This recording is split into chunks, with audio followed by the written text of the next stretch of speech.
So I'm here to talk about life settlements and retirement planning.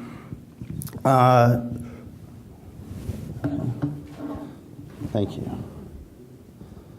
So understanding life insurance and how it relates to a senior's financial picture is essential to their retirement planning. And I hope from my talk today you'll have a better understanding about life settlements and how it provides you, an advisor, with a huge opportunity to help your clients. It'll help you help with your existing clients, and it's an opportunity to seek new clients out. So first of all, I'd like to talk a little bit about GWG and provide some background on our company. GWG Life was founded in 2006. Now, GWG Life is a subsidiary of our parent company, GWG Holdings. GWG Holdings is a publicly registered company. It reports to the SEC, and we were just recently listed on the NASDAQ exchange about 2 weeks ago. So GWG Life, the subsidiary, is the entity that holds the licenses to conduct life settlements. So it obtains licenses with various states in the United States and has its contracts approved with the departments of insurance to conduct this business. Since over the course of our 8-year history, we have reviewed over 36,000 policies. We have purchased almost $1.7 billion in policy benefits. And through these transactions, we've provided approximately $290 million to the seniors across this country. We are headquartered in Minneapolis. This is the building our offices are in on the right side on the 12th floor. And you can see, obviously, that was taken in the summer in Minneapolis. It's a little different picture in the winter. But we enjoy the city very much. I thought it would be beneficial for this group to see what a portfolio looks like. Since we report to the SEC, this is our filing in June of 2014. It shows our portfolio at that time was a little over $784 million in policy benefits. Our average insured age was 82.5 years old. And I thought this was a useful representation of the portfolio. You can slice and dice a portfolio many different ways. This shows on the bottom, it segmented by age. So there are 5-year age brackets, starting with age 65, going up to 90 plus. And you'll note that roughly 93% of the portfolio is age 75 or greater. So these are the age groups that are typical for a life settlement transaction. This portfolio has been built since roughly 2009, so over a 5-year period, these policies have been purchased. And you can see the age groups that we're hitting, those are the age groups that are primarily transacted upon.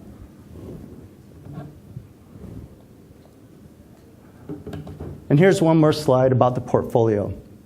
It shows the top 5 insurance carriers within the portfolio. Their household names: AXA, Lincoln, ING, John Hancock, Transamerica. The credit rating is very important to us. That's the underlying asset that we're buying. And as you can see, of these top 5 carriers, more than half, 420 million of the portfolio are these top 5 carriers, and they have an S&P rating of A- or better. So it's a highly credit-worthy asset that we're buying.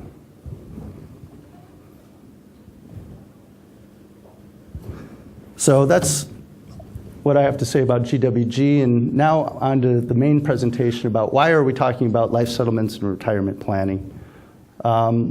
Retirement planning is at the forefront of financial services right now. There's not a day that doesn't go by that I don't see something in the media, whether it's on television, the newspaper, on the internet, when I'm looking at my Yahoo. There's always something about retirement planning. these are a couple of examples I just pulled, a few days before this conference. The Wall Street Journal, 5 myths about retirement. CBS Money Watch, how much can I spend during my retirement? It's everywhere. You can't go without it. And the reason behind that is something that's been touched on quite a bit during this conference.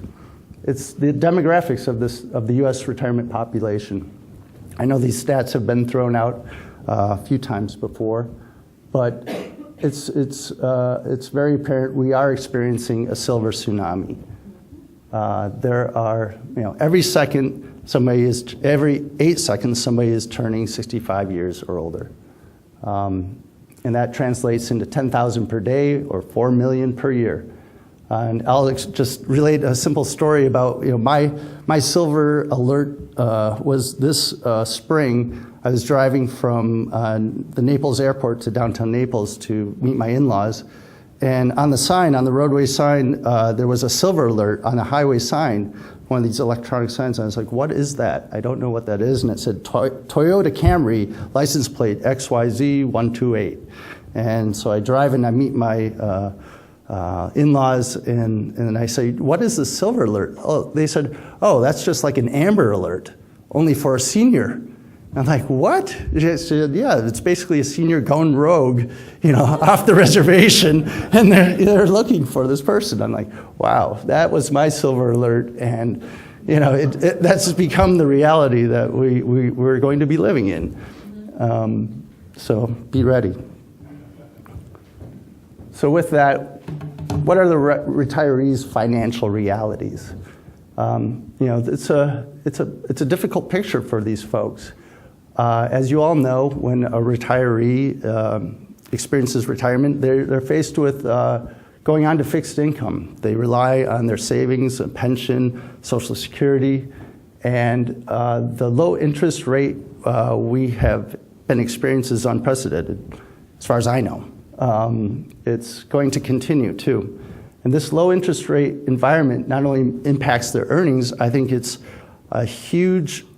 brings a huge impact on the lapse and surrender rate that we see in these life insurance policies. The credit rating, or the credits that are going into the policies, have underperformed what these policies were sold at.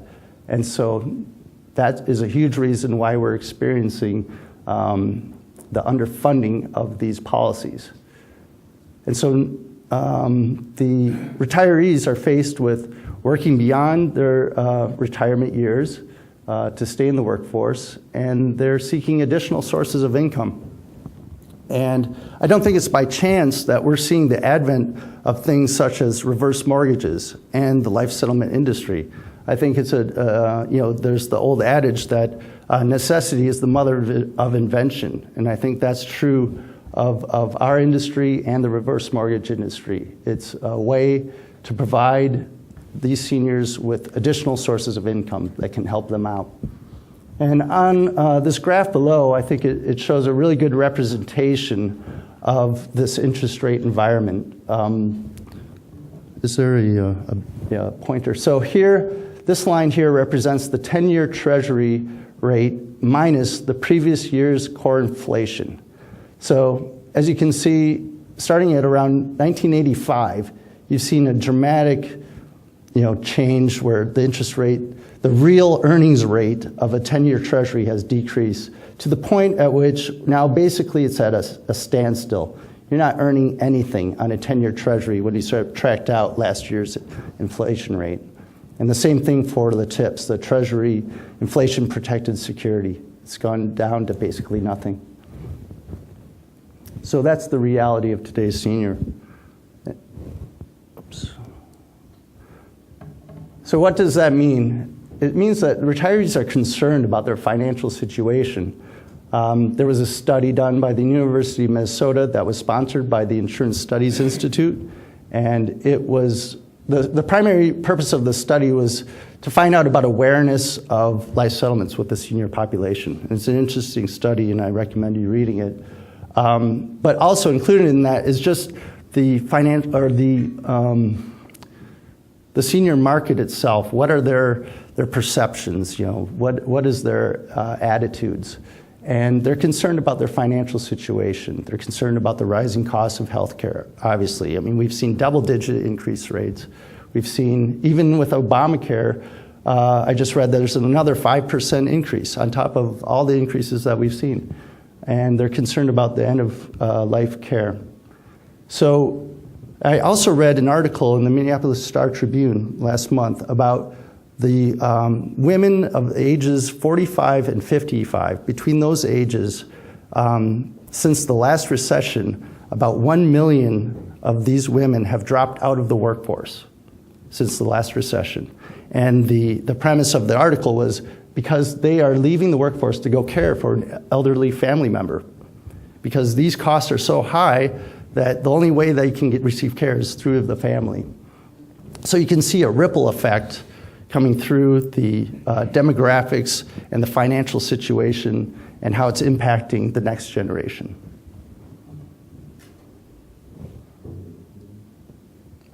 So this presents a huge opportunity to the financial advisor. These people need your help. And it's not, I use financial advisor because GWG, we work with many financial advisors, but this includes attorneys, CPAs, family members, anybody who is trying to help with a senior's financial situation. It's the opportunity to discuss retirement planning, and you can lead with making the best use of somebody's life insurance. It's something that needs to be talked about. It's a way to engage existing clients, and it's a way to seek out new clients as well.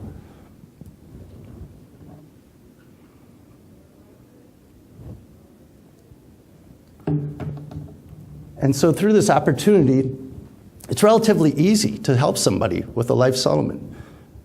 Here are the requirements, the Arizona State Life Settlement Broker License requirement. These are the things you need to do to bring a policy to sale. You need to be life insurance licensed, which I'm not life insurance licensed, but I know plenty of people who are, and I'm pretty sure it's not that difficult.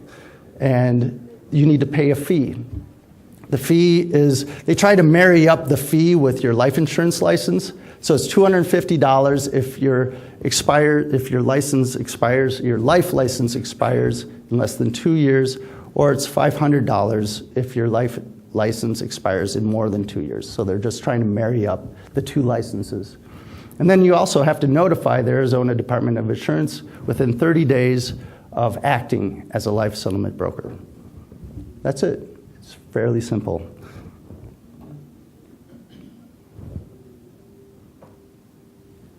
So again, with this opportunity, just recently, I think within the last month or so, the Conning Research issued a 2014 report. They cover the life insurance market as well as the life settlement market. And in this life settlement market report, they estimated the total face value of life settlements that will be settled in 2014 to be $2.6 billion. But the real number is the right number on the right-hand side. They estimate the average annual gross market potential for life settlements, this is each year between the years 2014 and 2023, to be $180 billion. Now, you figure that over 10 years, that's $1.8 trillion. I don't know of many other markets that are bigger. And Conning is a well-respected organization, so you divide it in half and multiply, divide it by 2, multiply it by a half, and it's still a gigantic market. It's big. So life settlements is a value proposition. It's a way to transform somebody's life insurance into something useful. So by selling a policy, you can take those dollars, you can transform it into buying an annuity. You can fund a long-term care product. You can pay off debt and fund a better lifestyle. You can make a guy happy like this guy. But it's a value proposition, not only for the client, but it's also on the bottom point here, it's a value-added service that a financial advisor can provide as well. It's something new that you can bring to a client. It's the actuarial value of a life insurance policy can be a multiple of the cash surrender value. And it eliminates the insurance carrier monopsony. Now, I've learned what this word is. A monopsony is when there is just one buyer in any market. A monopoly is when there's just one supplier of any one product. So the life settlement market, it eliminates the insurance carrier monopsony. I think the perfect analogy is that you go out and buy a Ford truck. Before our market, before our life settlement market, all you could do with a Ford truck is sell your Ford truck back to Ford. Now, does that make any sense? No, it's ridiculous. So with the advent of our market, it eliminates this single carrier purchase. It brings a market value to an asset for a senior. And the way that we at GWG like to market the life settlements is by what we call, we productized life settlements. You can sell your policy. You can keep a portion of your death benefit. That's called a retained death benefit option, which I'll discuss a little bit more in the future. It's an important development in the market, in our market. You can trade your policy in for a different asset. You can sell your policy and buy an annuity, that's income, and you can fund long-term care, or you can take the proceeds of a life settlement and use it to gift to your grandchildren. You can use the annual gift exclusion, $14,000 a year. You can distribute to your grandchildren and gift that value. So there are many options that can be discussed with your clients. So a little bit more about the KEEP option, the retained death benefit option. This is a relatively new development whereby it's a life settlement transaction, but the policy owner receives not only some cash for the transaction, but they retain generally between 10 and 50% of the death benefit. And they do that via an irrevocable assignment of the benefit. So it cannot change who they assign generally their heirs become the beneficiary of a portion of the death benefit. And a lot of people love this option, just so you know. So when should a retiree consider a life settlement? A change in health status is obviously an important life situation whereby the value of a policy increases in the life settlement as the health condition worsens. And marketing put in this picture, it cracks me up a little bit. It's like this guy's getting fed his pharmaceuticals in the morning. I feel a little bad for the guy, but that's our picture here for a change in health status. So change in financial status, that's obviously a biggie. People who can no longer afford their policy, life settlement is a perfect opportunity. And policies every year on their anniversary date, the cost of insurance increases. So that's another time to consider a life settlement because those policy premiums are increasing over time and on each anniversary. And then I'll bring up the fact that term policies that are convertible to permanent insurance are perfect opportunities for life settlements, and I'll go into more detail later.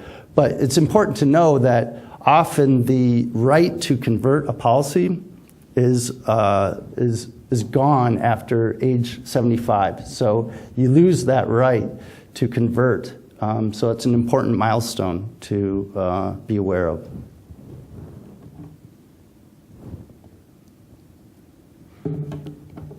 So I want to get into a little bit further, another reason for a life settlement, and it deals with estate asset preservation. So first of all, I want to just talk about the life insurance through age. So, I'm sure everyone knows basically that in the earlier years in life when you're beginning a family, you get insurance for family protection. And then later you need to protect your income through the prime earning years. And then age 65 and older, you're basically looking at life insurance as a vehicle to protect your estate assets because of the death tax, which can be up to 50% of your estate. So typically people would buy life insurance to hedge against that death tax because the proceeds of the life insurance policy are tax-free, as we all know. So people would buy policies to protect their estate from death tax. But, the big but now, is the lifetime gift tax exemption has changed dramatically over time. So the graph down below to the left shows that in the late 90s up to the year 2010, the lifetime gift tax exemption, so this is the amount you could gift to your heirs for any one individual, was around $1 million. Well, in 2011, that jumped up to $5 million. So that is the amount that can be passed down. So right now in 2014, that amount has increased to $5,340,000 for any one individual. So it's basically eliminated the need for estate asset protection, a primary purpose for life insurance. So that's, again, a terrific opportunity to discuss with a client if they have a life insurance policy for that reason.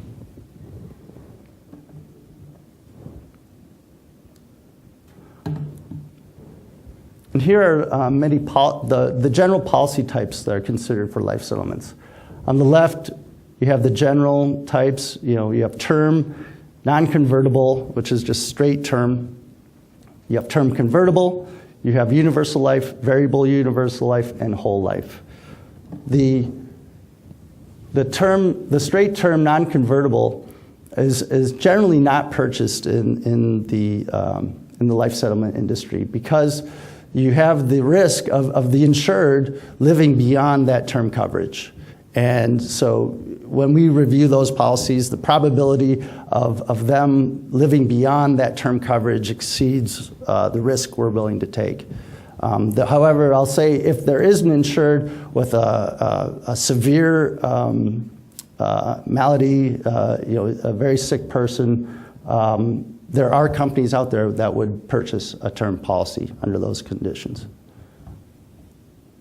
Term convertible, I mentioned that earlier. That's a terrific option for life settlement. Often people buy these policies with the expectation that they may convert it right in the future.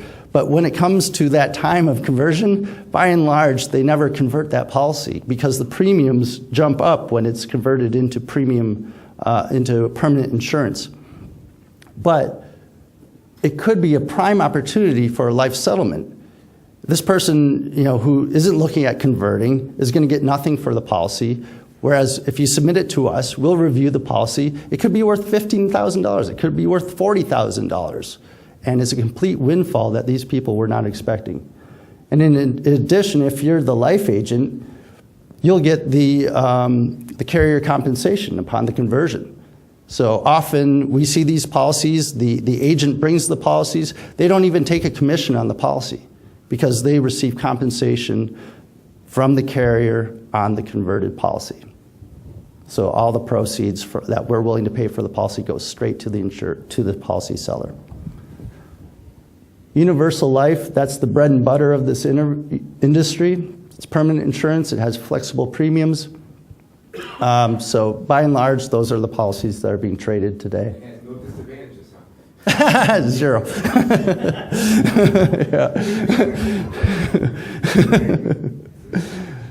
Low crediting rates currently.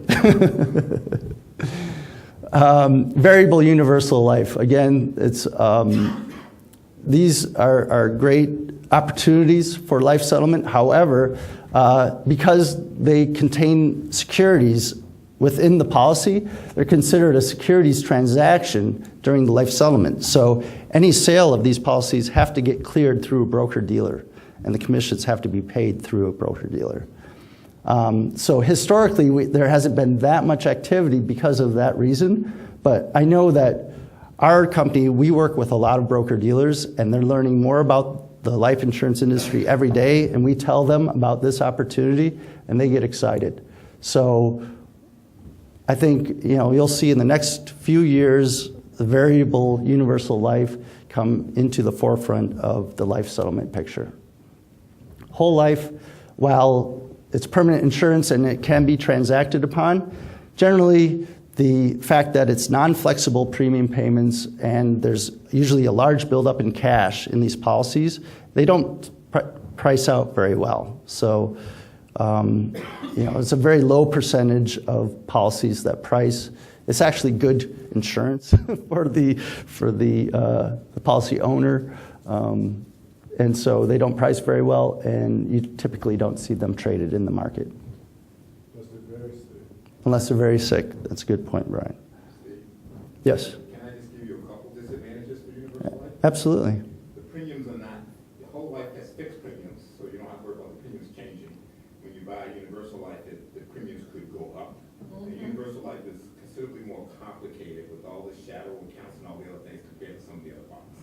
Yes. So it is the bread and butter, and we deal with it every day. You're right. Yep. But it does have some disadvantages compared to some of the other ones. Thank you. You're welcome. You know, it's got the same disadvantage for the policy holder that keeps it, doesn't it, that it has the investor in terms of the premiums going up. I recall doing some advisor work for a position that was retiring, and what they didn't tell them was that if you want to keep this policy that we paid for you while you were working, that premium is going to go up because it's that universal life policy. And oh, by the way, we can't tell you how high or how long it'll be, which was a real disadvantage for your clients. People who bought Phoenix policies discovered some of the disadvantages of that universal life policy. Yeah, that's true. The cost of insurance was increased. Yep. We have to use the mic. Oh, sorry. Yeah. That's Okay. all right.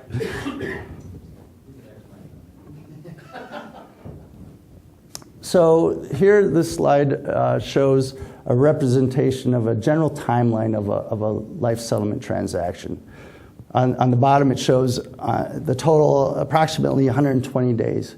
And that can vary quite a bit, especially it depends a lot on whether you're coming direct to a provider or you're working through a broker.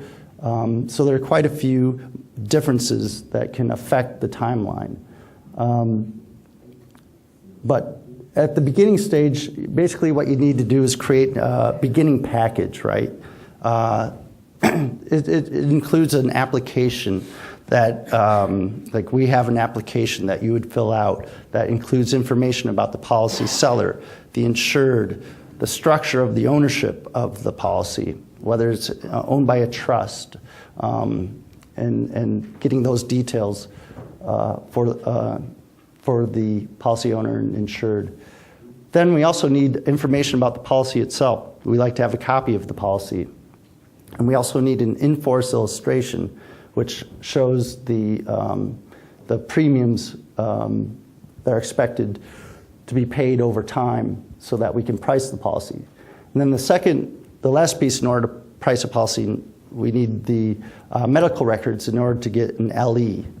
Right? So those are the two key components to pricing a policy, the in-force illustration and the life expectancy. Now, when you work with us direct, we will obtain the medical records and we'll also obtain the LE reports. So that portion you do not have to work through or incur cost on.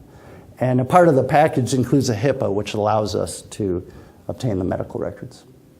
Then we'll do an underwriting. We'll look for any red flags related to insurable interest on the policy. We'll look at the initial life insurance application, look at what conditions, medical conditions they listed on that application. We'll compare that to the medical records, and we'll also then compare the medical records to the LE that we received. So we're looking for any flags. I'll bring up another flag, is recent medical changes. One thing that we've seen as a indication of fraud is an 80-year-old in the medical record says he started smoking about 2 months ago. Yeah, we have definitely seen that. So we need to be aware of some situations where people are maybe trying to game their life expectancy report. So then once we're done with our underwriting and we can do our pricing, it takes us a day to price a policy. We can price a policy and provide an offer basically the next day. So that is really quick compared to, say, like an auction that goes on where a broker is seeking information from various companies. And then it moves into, once an offer is accepted, we move into a contracting phase where we'll create and issue the contracts. The seller completes and returns them. We ask for copies of driver's licenses, additional documentation if we're missing something related to a trust or what have you. If it's a company-owned policy, we like to see company documents. So we complete our final due diligence review, and then we receive the change of ownership forms. Once we receive the change of ownership forms, we'll fund money into an escrow account. The monies are held in escrow until the carrier provides us with written acknowledgement that we are now the owner of the policy. Once that's occurred, then we release funds to the seller. We're the owner, they get their money, and then there's a 15-day window of rescission. The seller has the right to rescind the transaction. If there's buyer's remorse, seller's remorse in this case. If there's seller's remorse, they didn't like the transaction for whatever reason, they have a right to rescind the agreement, and they would return the money and we'd transfer ownership back to the owner, the seller. That's, in our 8-year history, that's happened one time. And the reason why?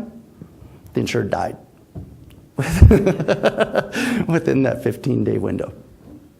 So that's the general outline of a transaction.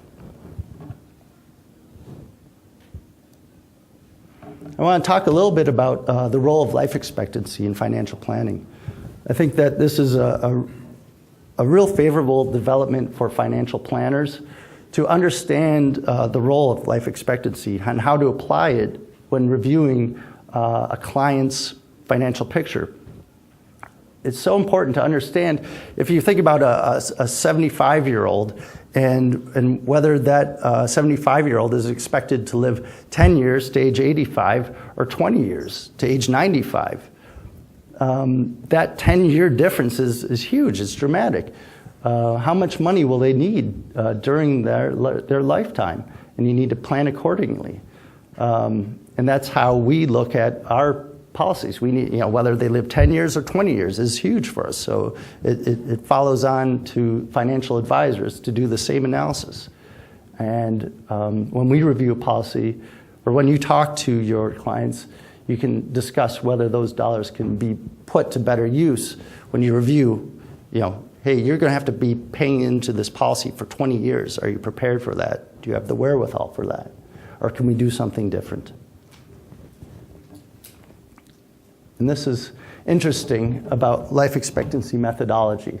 So before I came here, I did a quick search, because there's all sorts of calculators out there that help you determine what your life expectancy is. So if you just Google life expectancy calculator, you get all sorts of results. So I just picked a few. I took Northwestern, Mutual, AXA, and the Social Security Administration has a calculator as well. So I put in my information. I tried to answer it as honestly as I could for each one of these calculators. So Northwestern Mutual, it's called the longevity game. Apparently this is what I look like here. I drive a red car and eat a beanstalk or something. And so they asked 12 questions, and it gave me life expectancy. I was expected to live to age 94. I said, hey, I'm doing pretty good. I answered, the same sort of questions with AXA. Each one's a little different, but obviously they're using a different table. I don't think you can read that necessarily, but I think that was 78 years.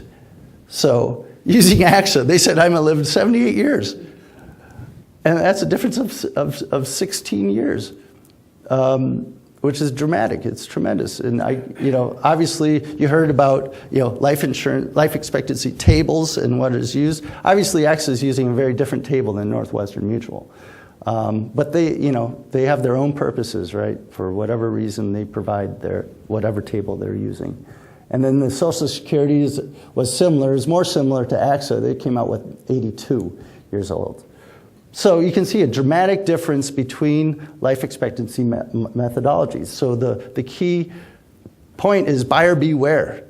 Know what you're getting into. Know where your life expectancy is being created from, because they're not all created equal. And that's where I'll give a plug to our industry, life expectancy providers. These are the primary ones that are used in our industry 21st, AVS, Fasano, and EMSI. They've been in this industry for 10 years plus, and they have, you talk about the data that was presented earlier in the conference about the life insurance carriers and how they're starting to catch up to the data, whereas these guys have been studying this population age for 10 years. That's their primary demographic that they study. So in my opinion, they're the real experts. I did something on the internet the other day, said I was going to be 132. Oh, good for you. You're doing well. It's long. Yeah. Yeah, no. Well, maybe. So another question we often get from advisors is, what is the tax treatment of a life settlement transaction? And up until 2009, it was relatively an unknown. You'd had to rely on your CPA to come up with what they thought the best classification, characterization of the transaction was.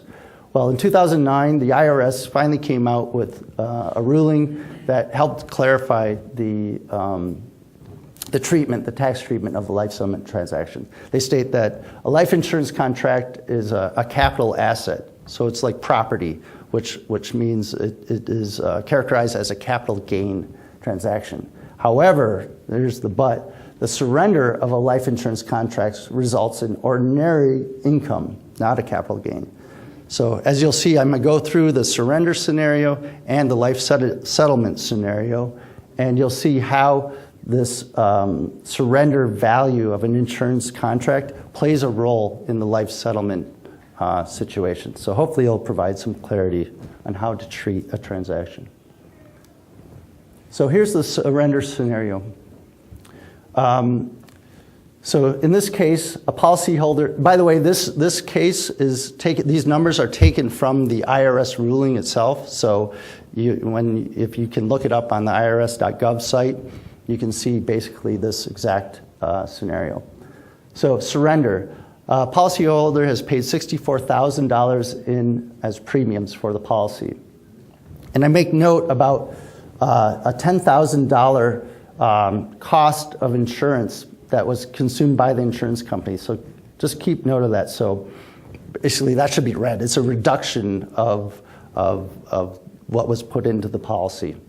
Okay, so just keep that in mind to keep the policy in force. And then when the policyholder wants to surrender the policy, there's a surrender value of $78,000. So there was an accrual credit that increased the value of the policy, the cash surrender value. So it's a relatively simple calculation for the surrender. You take the surrender value, $78,000, and subtract out what was paid into the policy, the $64,000, to give you a net $14,000, which is subject to ordinary income. So it's a real simple scenario to calculate the surrender scenario. And keep this in mind too. So keep in mind the $10,000 and the $14,000. That's the ordinary income portion in this example. So here's the life settlement scenario. You have the same situation. The policyholder put in $64,000 for premiums. But in this case, rather than surrendering, he's selling the policy for $80,000. Kind of losing battery here. So $80,000 is the settlement amount. So remember I said that, keep in mind that $10,000, that cost of insurance number? Well, you have to subtract that out of the premiums to get to what is called your tax basis, okay? Because that $10,000, that cost of insurance, you received a benefit for that cost of insurance. You received that life insurance was in force, and if you died, you would have collected the death benefit. So you have to subtract out that cost of insurance from your premiums to obtain your tax basis, okay? And so then the gain on the sale is the $80,000, right, that the investor is willing to pay, the $80,000 minus the tax basis. So that is equivalent to $26,000 is the gain on sale. okay? And now the last piece is on that $26,000 gain, you have to break that out into that. Remember that $14,000? That was the cash surrender value difference. That was the ordinary income portion. So you have to, that was the net inside buildup of value. So that's the ordinary income that you have to count for. And then any excess amount, this $12,000, which is 26,000 minus 14, this excess amount is now treated as the capital gain portion. All right, so it's a little complicated, except now we have clarity. We know how to calculate it, and you have an example to go from. So I'd rely on your tax advisor as always, but you have now a guidance on how to calculate it.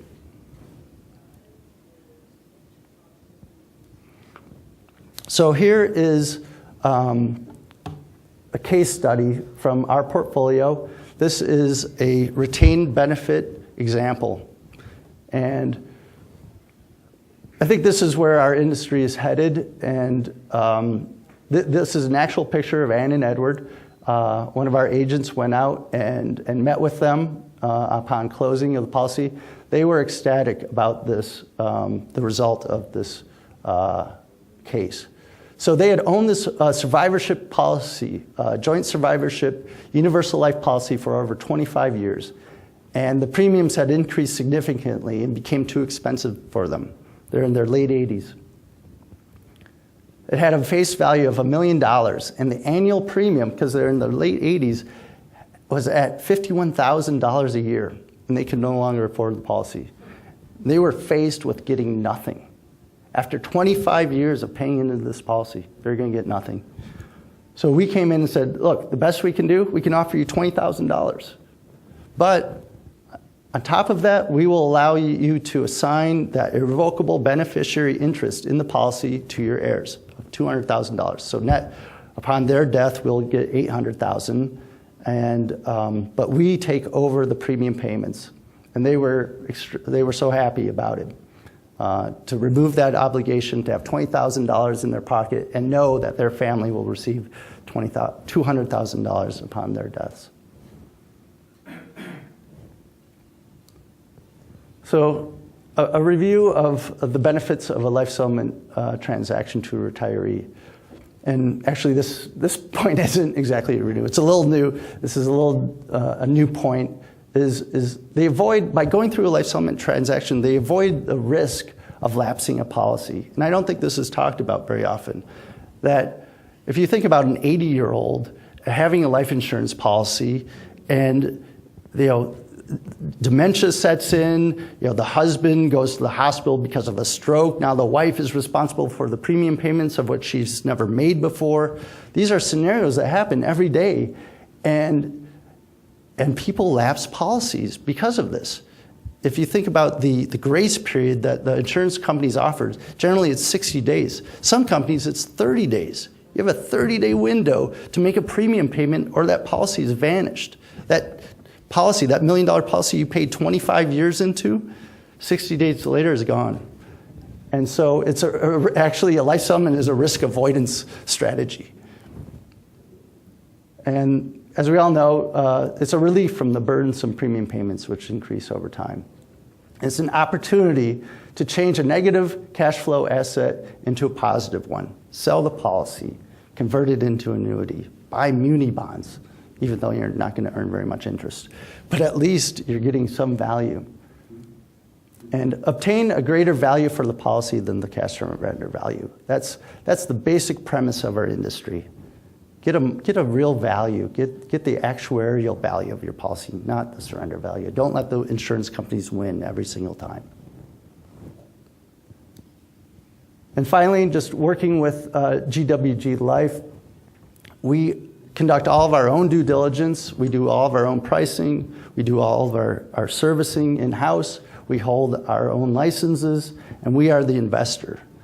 Many providers out there in the industry, they are doing transactions with an investor behind them. So they're submitting the information to the ultimate investor. They're going back and forth. Meanwhile, we make all of our own decisions. We hold our policies, and we are going to hold them to maturity. That's our business strategy. And we'll help you. We have collateral that will help you. We'll teach you how to do this business, and it's really not too difficult. And having the presentation materials is important. It can really help facilitate a transaction. So, and very finally, resources. Again, I want to bring up Lisa. They've done a tremendous job on their website. It's up to date. It has all the information about every state.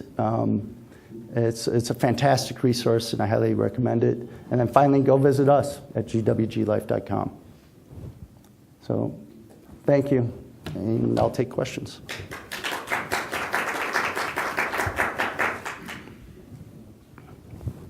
Just curious, that one example that I really like. Let's get the, yep.